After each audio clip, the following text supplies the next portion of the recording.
it amazing how almost every line on our hands align? When your hands are mine, it's like I'm whole again. Isn't that a sign? I should speak my mind. I've said those words before, but it wasn't mine. You deserve to hear it 1,000 times. If all it is to say that, why is it so hard to say? If all it is to say that, why am I in my own way? Why do I pull you close and then ask you for space? If all it is to say that is, why is it so hard to say? Whoa, yeah.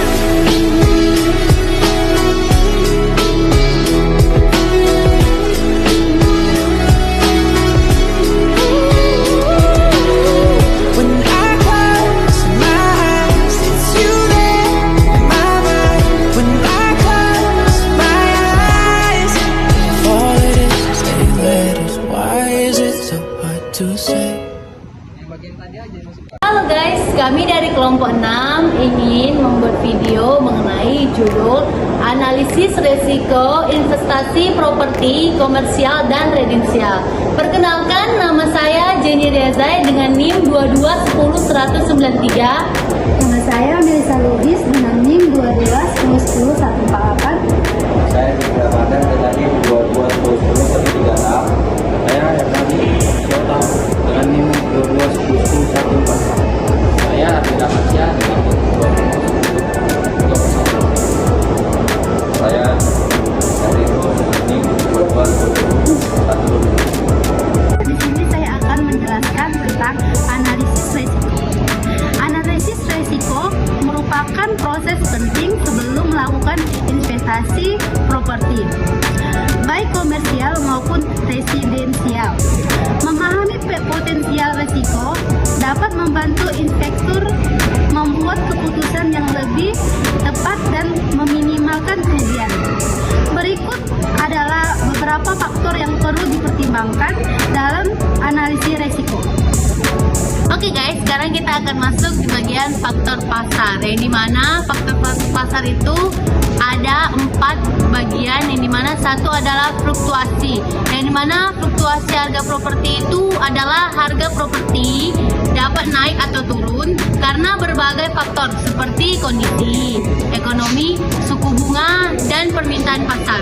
Kedua, perubahan permintaan, yang dimana perubahan permintaan itu adalah permintaan terhadap properti komersial atau residensial dapat berubah karena berbagai faktor seperti pertumbuhan ekonomi, demografi, dan perubahan gaya hidup. Ketiga, persaingan. Persaingan itu adalah mungkin bisa masuk dalam faktor pasar karena persaingan adalah properti yang dapat memengaruhi harga dan tingkat pengembalian investasi. Keempat, kondisi ekonomi, yaitu kondisi ekonomi sekarang atau kondisi ekonomi makro itu seperti inflasi dan resesi dapat memengaruhi daya beli konsumen dan permintaan properti. Selanjutnya saya akan menjelaskan mengenai faktor hukum. Terdapat beberapa bagian mengenai faktor hukum. Yang pertama, peraturan zonasi. Peraturan zonasi dapat membatasi penggunaan properti dan memengaruhi nilai investasi. Selanjutnya, peraturan perizinan. Proses perizinan pembangunan dan renovasi properti dapat memakan waktu dan biaya. Selanjutnya, peraturan pajak. Pajak properti dapat memengaruhi pengembalian dan investasi. Keempat, kontrak sewa. Kontrak sewa untuk properti komersial dapat memiliki klausul yang merugikan investor. Selanjutnya, risiko kondisi fisika properti, yaitu ada 4 bagian. Yang pertama yaitu kondisi bangunan, yang dimana kerusakan atau cacat pada bangunan dapat mengurangi nilai properti dan meningkatkan biaya pemeliharaan. Lalu yang kedua, risiko bencana. Ini dimana bencana alam seperti gempa bumi, banjir, dan kebakaran dapat merusak properti dan menyebabkan kerugian finansial.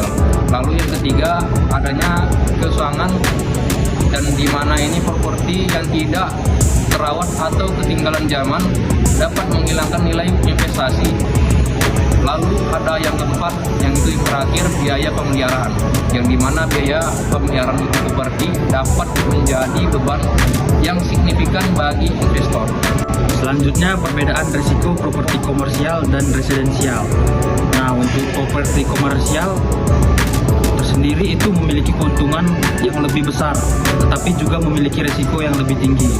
Risiko ini termasuk sensitif terhadap fluktuasi ekonomi, di mana dapat melakukan perubahan bisnis, penyewa, dan manajemen yang lebih kompleks.